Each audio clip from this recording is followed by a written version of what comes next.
Welcome to Stitchery Stories, where textile artists share their life in fabric and thread, inspiration, techniques, disasters and delights. And I'm Susan Reeks, enthusiastic embroiderer and textile art dabbler who also loves podcasting. So take a break and enjoy our light-hearted chat, and please share with your friends so they can enjoy it too.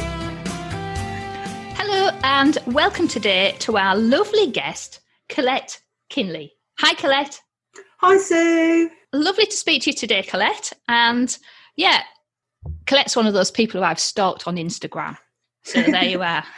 And that is the start of our story. Oh, brilliant. I've been known to do that too. So anyway, I've got a bio here from Colette, and then we'll get into what's got her excited at the moment. So I am a self-taught embroidery and textile artist working from my Cambridgeshire studio.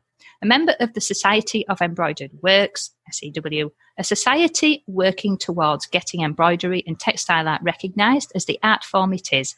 My textile journey started over 8 years ago from making children's clothes for my daughter.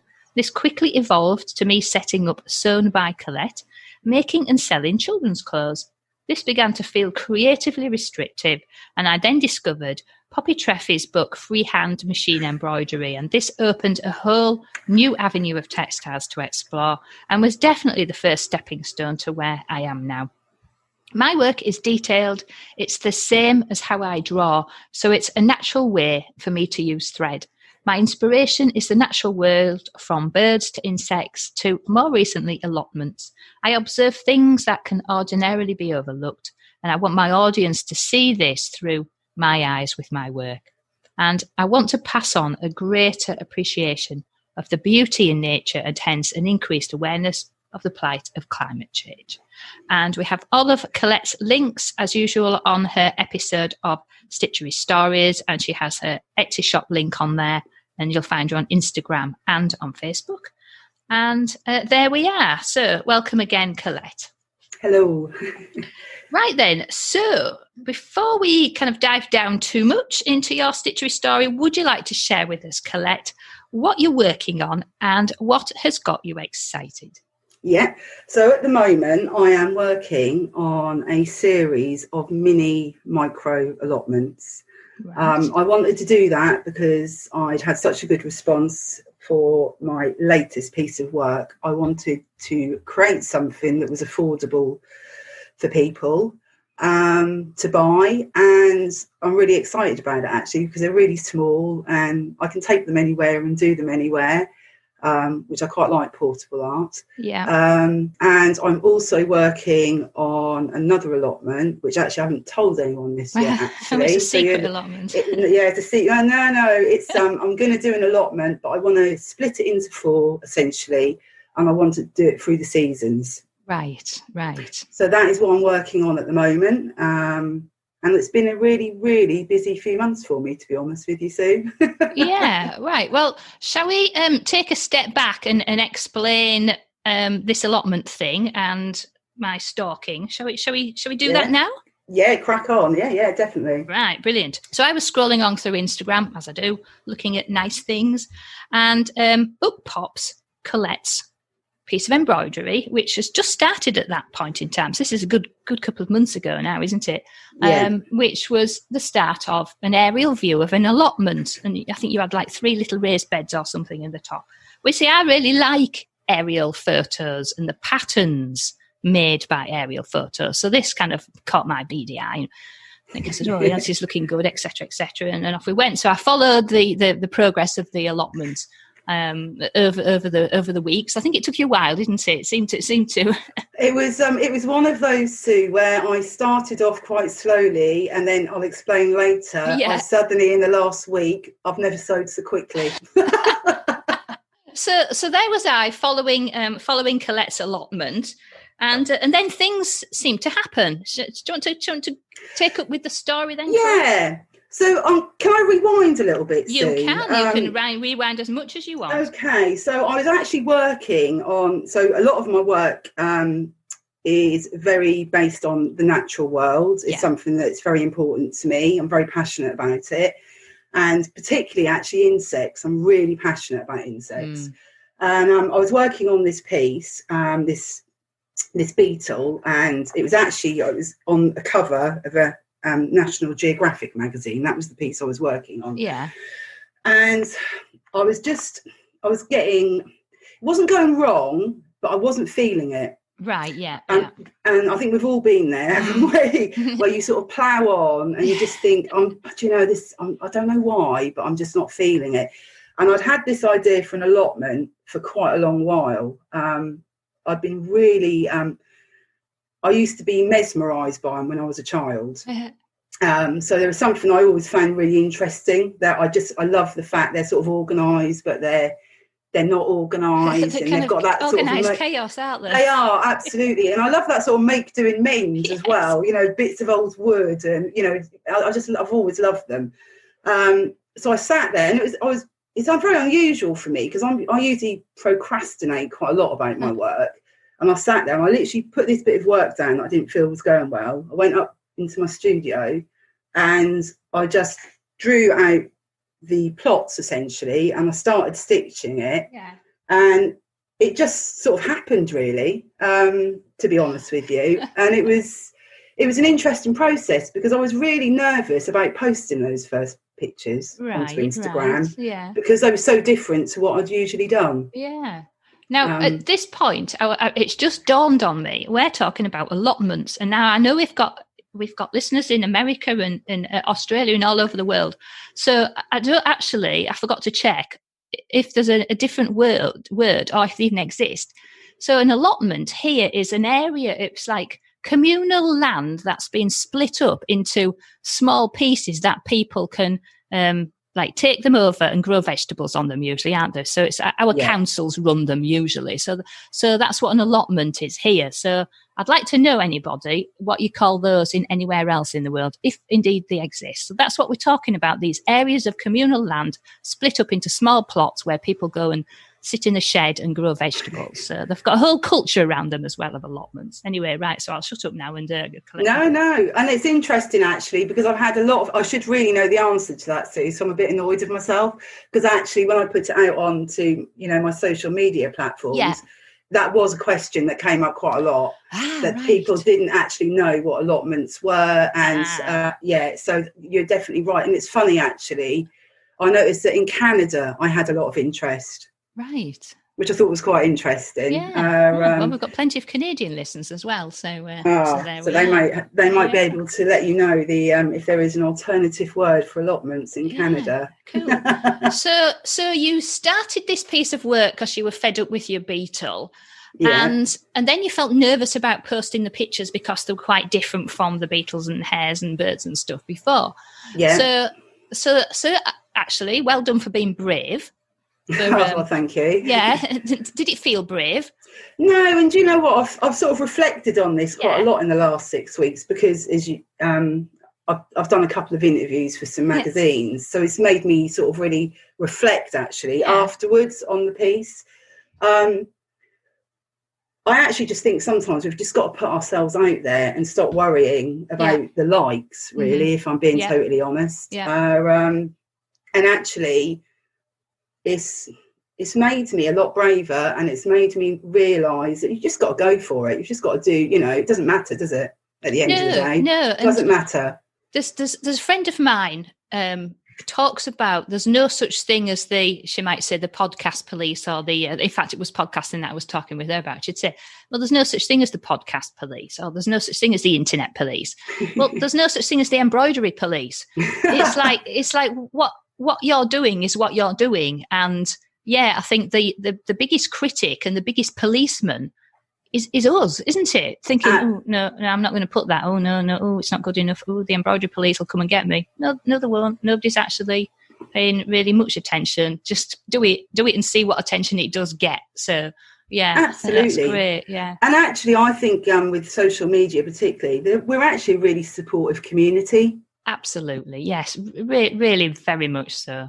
So, actually, I think, I found it an absolutely valuable source in many ways. Yeah. So you carried on then, posting your allotment, and it as you say, it kind of grew slowly. What made it suddenly speed up at the end then? Do you know what? It's funny. So I put it on Twitter, which actually I don't go on Twitter that much. I'm hopeless at Twitter, I have to say, but yeah. So am I. But I thought, do you know what? This is doing okay. I might go and see what happens on Twitter. You know. And some really kind person messaged me and just said, there's this Saatchi gallery takeover on Instagram. I really think you should enter this. I didn't know anything about it. It's funny because I used to follow the Saatchi gallery. For some reason, I shouldn't be saying this. I unfollowed them. So it wasn't on my radar at all. Oh, right. Yeah. So I went and had a little look and realised, and I thought, you know what, I might as well give it a go. Why not? What have I got to lose? Yeah. And but I hadn't actually finished the piece. Right. Hence the speeding up. Hence the speeding up. I've never honestly stitched with such fervour in my life. I was so quick. It's amazing, isn't it, what a deadline. The delights of a deadline. You can do anything, can't you? I know, it's amazing. It's amazing how more efficient I can use my time as well. So that's basically it, really. And then obviously, it got more and more attention, and I was lucky enough to be one of the winners. Yeah, that's just fabulous. And I'd spotted that. And then, say I get Stitch magazine anyway, and I think that, it's just the latest episode, which is about August and September or something anyway.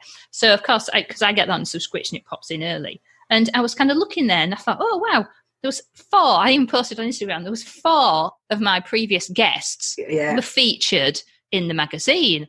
And then I saw your piece. So really, I can say 5 now, can't I? But I didn't want to say that before.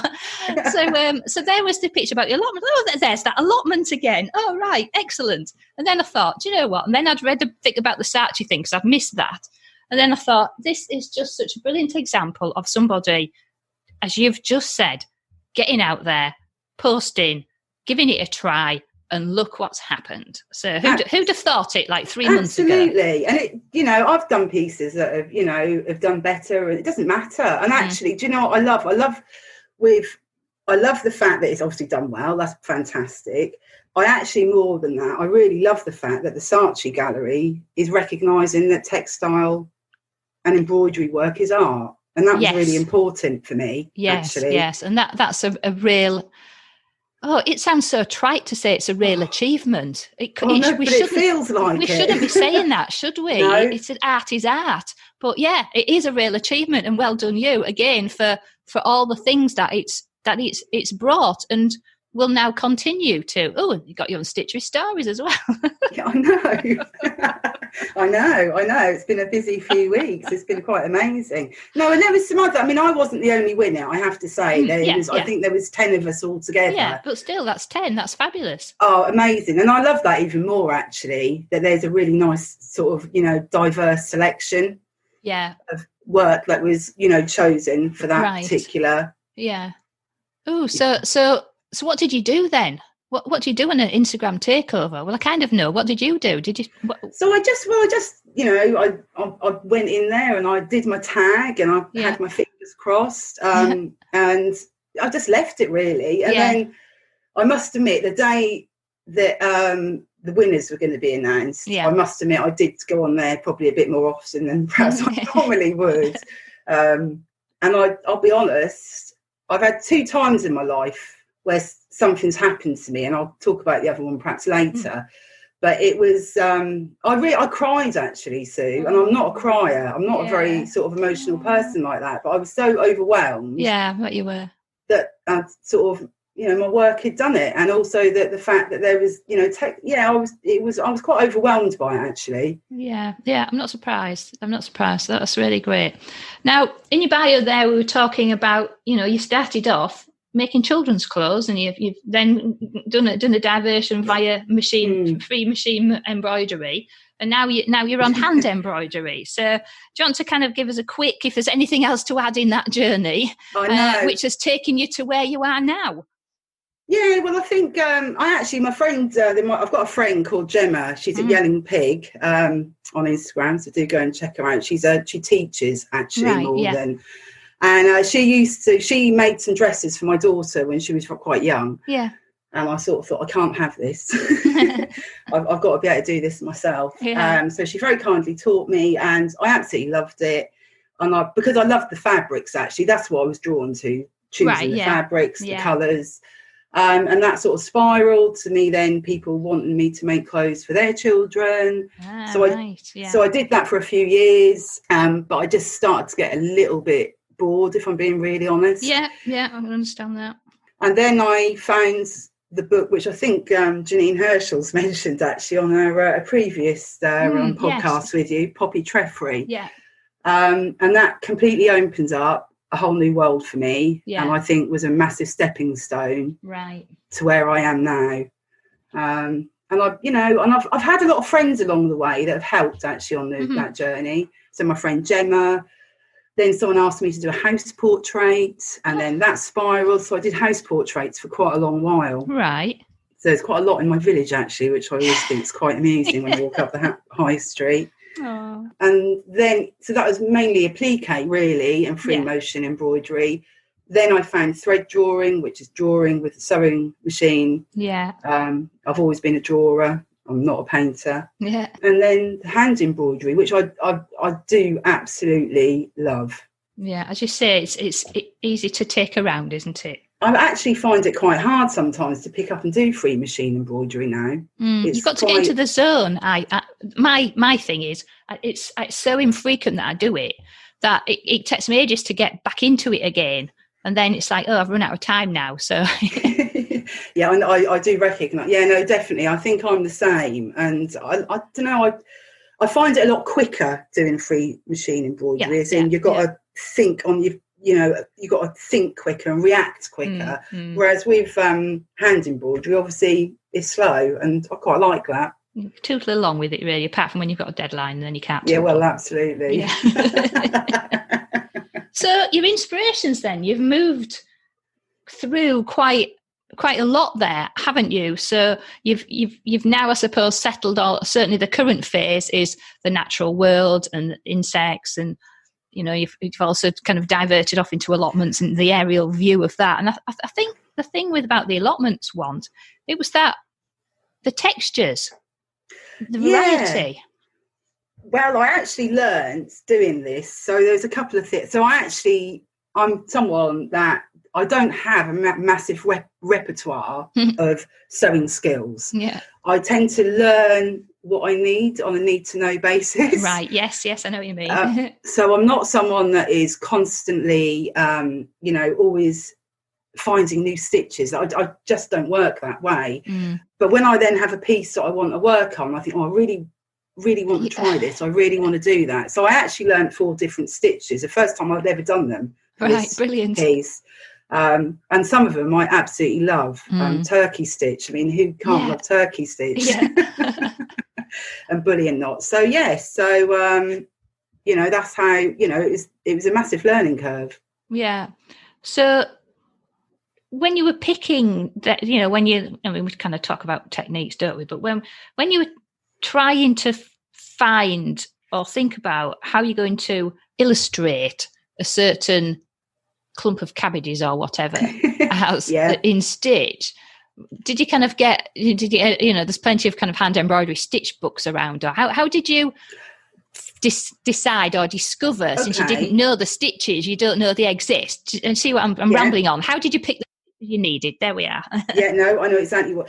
I have got quite an extensive library of sewing books, and I'm a little bit obsessed, even though I don't really know how to do it. It's on my list. It is on my list of things to do. I'm a little bit obsessed by stump work. Yes. Because and again, I think it's the textures, that slightly 3D form. So it's really hard, because when I was designing it, I didn't design it and I knew exactly what was going to go where before I did it. I know what you mean, yeah. So I'm quite instinctive, really, when I work. I sort of think, well, that colour would look good there, and I need a little bit more texture there. And I just sort of think, well, I need something different there. So I'd literally, that's how I would work. And I'd think, and then I'd just go and look at all my books. And then something would come, sort of speak to me, and go, right, that's what I need to do. And bullion knot, there's a piece. How about that? Oh, I love them. But it's really funny. There's a piece in there I'm looking at now, because I've got a photo of it in front of me actually, And it took me, honestly, 2 hours to do one because I just couldn't get it. And I was determined. I thought, I'm not going to get beaten by this. Yeah. You know, other people have done the bullion knot. I can do one. Yeah. And now I've mastered it. I absolutely love them. Yeah. It's gauging the length, isn't it? I think was the problem with those. Certainly, I find it. Yeah, it's like, you know, how many of these loops do I do now before I'm like, oh, I've got too many, and then it's a caterpillar now. Yes, but then to be honest with you, because of what I was doing, if I'm being really honest, if one went a bit wrong, it didn't really matter. It didn't matter, yeah. Because anyway, really. It's an allotment. Exactly. You know, I have a lot of inspiration. There's a lot of people that inspire me as well.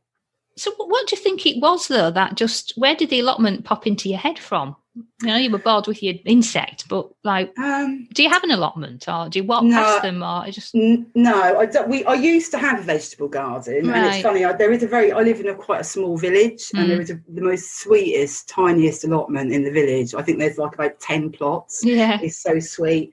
But no, I think it's quite sad, but I used to sit at a roundabout when I was about 8 or 9 years old in the car. And I know. No, I didn't literally sit on them. I was in the car, obviously. And it was funny. I used to live in Norwich. Right. And it was quite a busy roundabout. And to the left, there was allotments. And they just used to fascinate me as a child. I just used to find them, like I said, absolutely, fascinating. Yeah. So they've always been there, I think. And then I saw an aerial photograph of one. About a couple of years ago, actually, and I just thought, oh my God, I've just so got to do something like that, because they're amazed, but they almost are sort of abstract, aren't they, as well? Yes, yeah, definitely. And it's a bit like a sampler as well. So there's so many sort of elements to it. But no, I think it's been there. I do have ideas at the back of my head, and sometimes they can sit there for quite a while until they sort of the time's right, really. Yeah, and that was the right time for that, wasn't it? So, I think in lockdown as well. I think that had I think that's why it resonated with people so much. Very much so. I think quite a lot of people. I know a couple of friends of mine suddenly like, oh, we've got an allotment. Oh, really? You know, they'd never gardened in their life before, but all of a sudden they were off the you know, they were on furlough, and off they went, and you know, got into their allotment kind of thing. So there was some fabulous progress around. I think last time I grew vegetables was when the last place I had in France, and it had a lovely vegetable garden, but it was really out on its own in the countryside.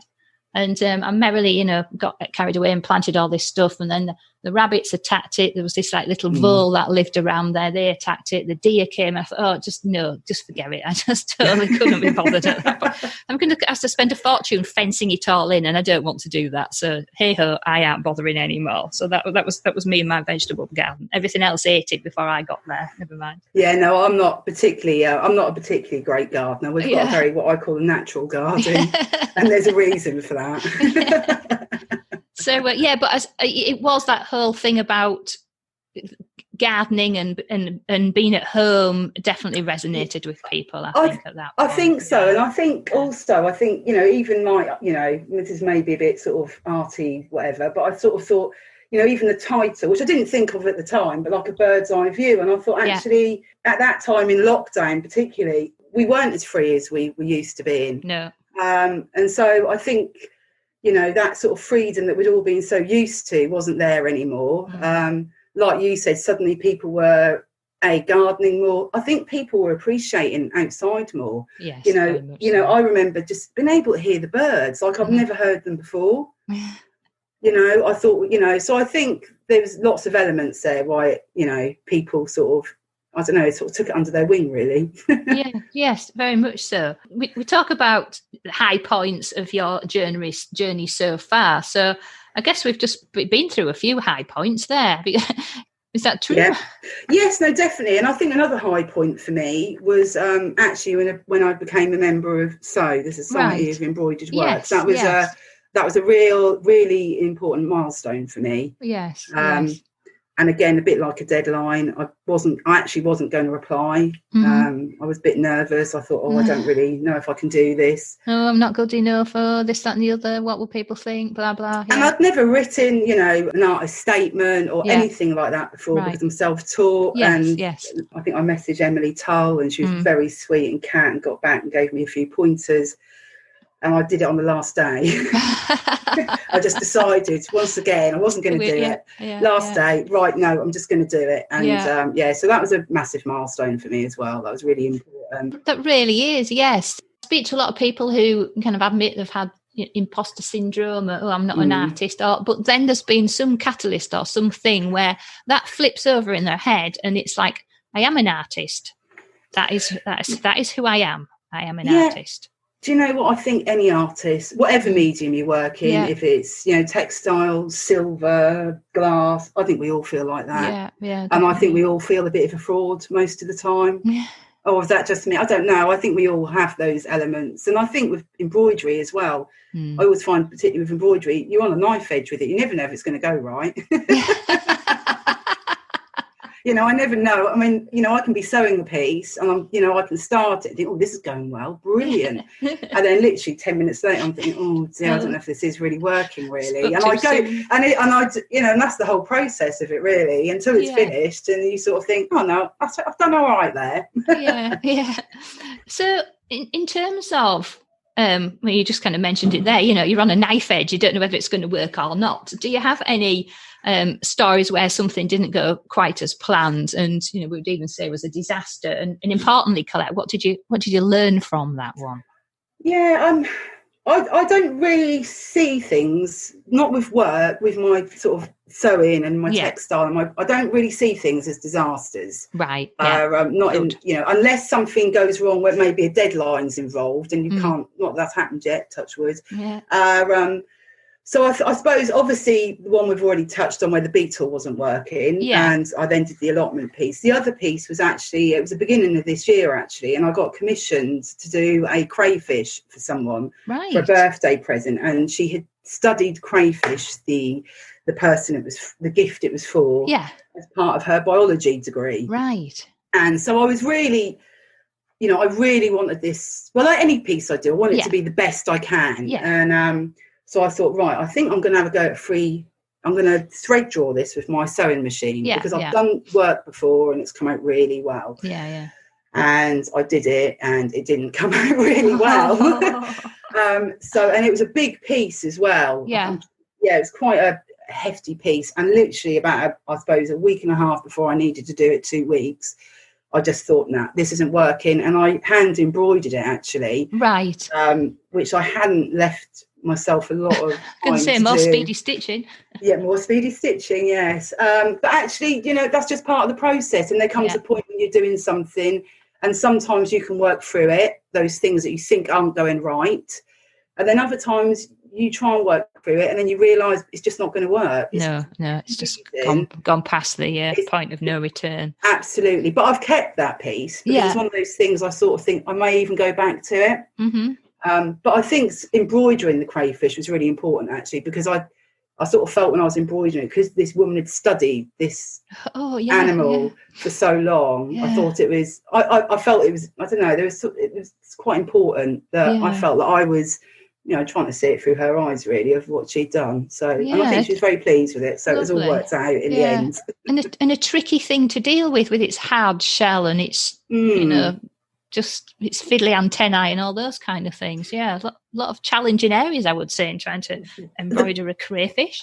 The most challenging was the colours, actually, because they're not the brightest of colours. So I managed to find, a bit of turquoise that would, just go in there. So I really enjoyed creating that piece. Yeah. Oh well, there was a happy ending then to there the. There always is. I think there always is. Yeah, brilliant.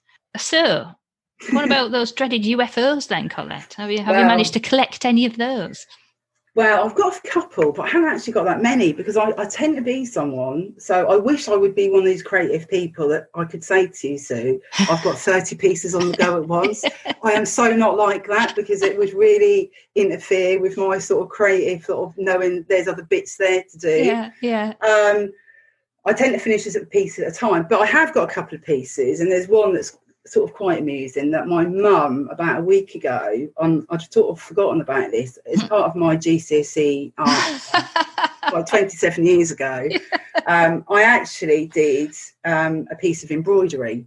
It's my first time of doing embroidery, Anyway, she actually took a photo of it, and I haven't seen this since I was about 16 years old. Yeah. And so I was quite pleased with it. I was quite impressed, actually. I thought I didn't do a bad job there. I'd learned French knots, and I was quite pleased with myself. But there's this tiny little corner that I'd never completed. And it's honestly, it's about the size of not even a 50p piece. Yeah. And my mum's desperate for me to finish it. And do you know what? I don't think I can, Sue, because it's sort of part of the history of it. Yeah, no, you can't go back to it all that years later, can you? No. So there's that I've got. And then another one I've got, there's two I've got. The same thing. I started a patchwork quilt for my brother, again, about 27 years ago, that I never finished. And I've done exactly the same for my daughter.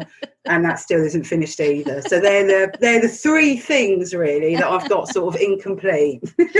Oh, fabulous. Oh, I love that. I was just rooting through some photos the other day, actually, and it was on my Facebook profile. I'll have to dig it out again. There's this picture of me stood in front of my display for my O-level art, practical stuff you did for your O-level art exam. Yeah. The display did, but it was a group of us did it in textiles. So this is in 1981. So it was probably quite revolutionary at the time. Anyway, so there I am standing there, and I did all sorts of, when I look, all this stuff, and I remember packing it all away in a bag somewhere, and it obviously went off into the loft, And then I think it was when I was living in France, Mum turned up with this. She said, I've been sorting, when she was moving, I've been sorting the loft out. Oh, God. She said, I've brought all your O-level textile art stuff. What? We've still got it? Oh, dearie me. The thing is, it was just like, it just all smelt so mouldy. And the smell of it just made me feel sick. And I have to admit, I just then promptly burnt it all. It was just like, I didn't know you've kept it for all these years. It was manky.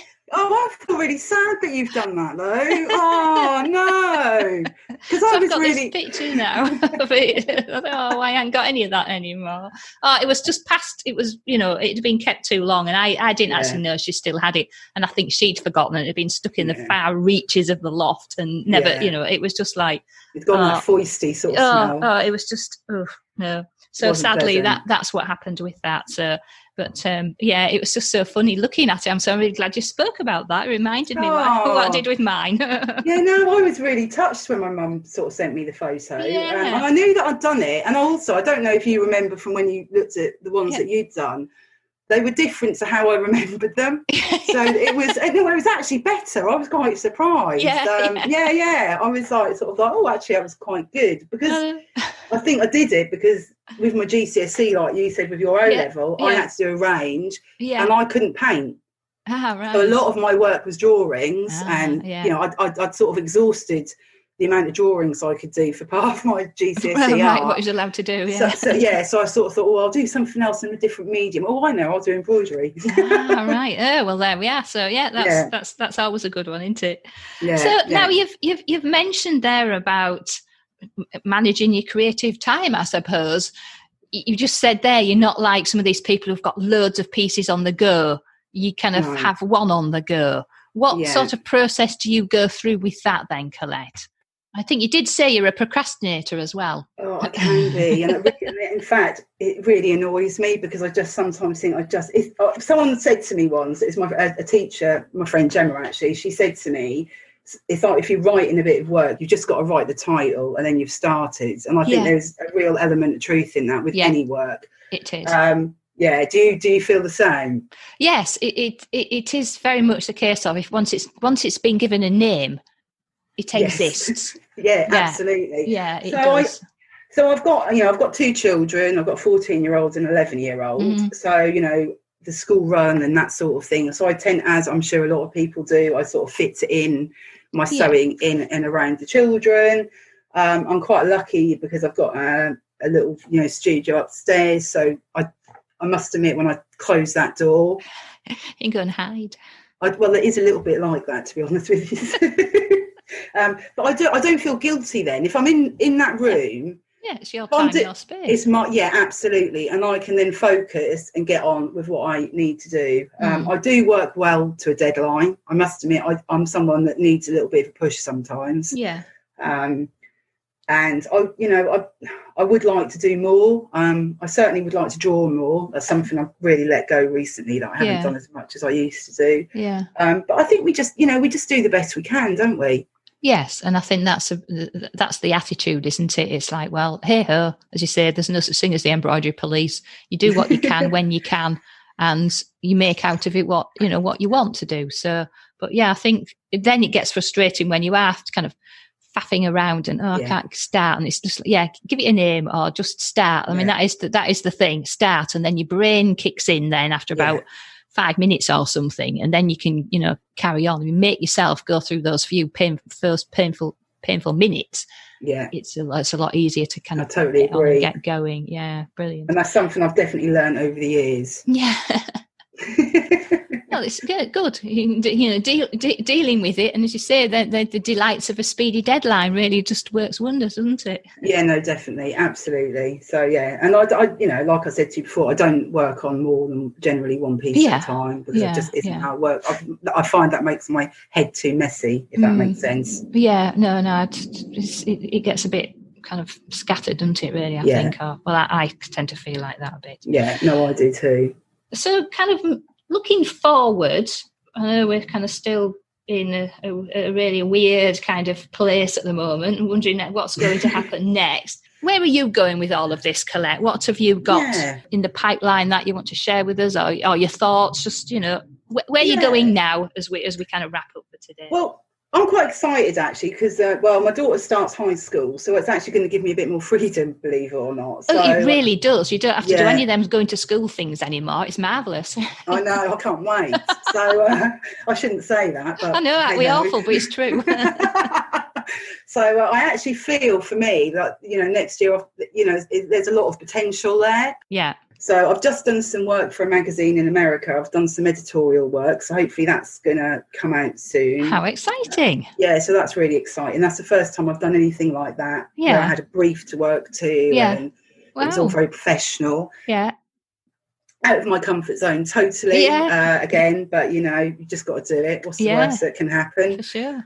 And then obviously I'm working on the allotment pieces. I'd like to do another PDF pattern because I've done one for my latest allotment piece because people were asking me for it, and that's gone really well. Yes, I forgot to mention about that. So let's just rewind. So everyone got all excited about what you've done, and so then people have been asking for a pattern. Right. Yes, that's right. And I've never done anything like that before. Once again. Yeah. It was a big, it was a complicated design that I wanted to simplify for people. Yes. I did have some help from a lovely designer called Gio Marcella because I've written it all out. But as I said to you before, I'm not very good with techie stuff. That isn't my bag. I wish I was a little bit more savvy with it, really. So I did need a bit of assistance, shall we say, with the layout and stuff like that. But I'm really pleased how it's been received. It's had amazing feedback, and I just can't wait to see what people create. I'm really excited to see people's different versions. So I want to work when I've done my next design. I'd like to do another pattern for people to do. I've really enjoyed doing that actually. And then following year, quite excited, I'm hopefully going to do an open studios with a couple of people I know. So, with my work in Cambridgeshire. That's quite nice because that's just nice to have a focus on to get a body of work together for the future. So I'm looking forward to that too. Wow. Do you know what? What a fabulous story, Colette. I'm so glad that I was scrolling around through Instagram and spotted your allotment. Stalking me, Sue. Yes. Stalking me. It's all right. I'm guilty of doing it myself with other people, so with other artists. So you find all sorts of things, don't you, when you're doing that? So, brilliant. No, I just love that story. I just like everything about it. I'm so pleased for you how things have moved forward, probably more than you ever or never even imagined when you started off with this idea of, I'm going to stitch an allotment. Absolutely. The magazines, all the things that's happened. It's just fantastic. And so I hope everybody takes the inspiration out of this, which I wanted, is that, you're never going to get anywhere if you just sat on your settee and nobody knows you exist. So as painful as it feels, as you've admitted all these things that you went out your comfort zone, you felt really, uncomfortable, you've done it. And you've done it with the attitude of, well, hey ho, just do it. What can go wrong? Well, nothing. Absolutely. And if something does go wrong, that's a learning curve. You're never going to know. Yeah. So that's absolutely fantastic. Thank you so much, Colette. That's just been a wonderful, wonderful story. And I hope it just inspires everybody. And I hope that you keep on inspiring yourself and move forward with however, where you want to take this as well. Looks like you've got lots of plans in the pipeline, as much as we can plan at the moment, which is a bit damn difficult, isn't it? But anyway, you're still there doing it. Absolutely. And like you said, I just hope that, it gives people the confidence to, just have a go and put themselves out there with their work. Have a go. Yeah, fabulous. Right, Colette, thank you so much. It's been an absolute delight. So go and stalk Colette on Instagram. You've got your shop, haven't you? And you're on Facebook as well. So, and keep your eye out for other places where she'll be undoubtedly popping up as well. So, and tell her you heard her story on Stitchery Stories as well, of course. All right then, right, Colette, that's been lovely. And all the best. Thank you very much. Oh, no, thank you, Sue. It's been really, I was very nervous, but it's been a really enjoyable experience. So thank you very much. Oh, that's fab. Cheers, Colette. Thank you. If you enjoyed this episode and want to hear more, then please join the Stitchery Stories fan club so you can get an email when a new episode is released. It's a quick and easy way of listening and of keeping up with any news and information around this podcast. Please visit stitcherystories.com. Of course, you can listen to Stitchery Stories on plenty of podcast apps at Apple Podcasts, Google Podcasts, Spotify and plenty more besides. You can also ask your smart speaker to play Stitchery Stories podcast too. But wherever you listen, why not leave us a rating and a review to encourage other people to listen too? I very much appreciate you taking the time to do that for me. So that is the end of our Stitchery story for today. Keep stitching, keep smiling, and keep creating your very own Stitchery Stories.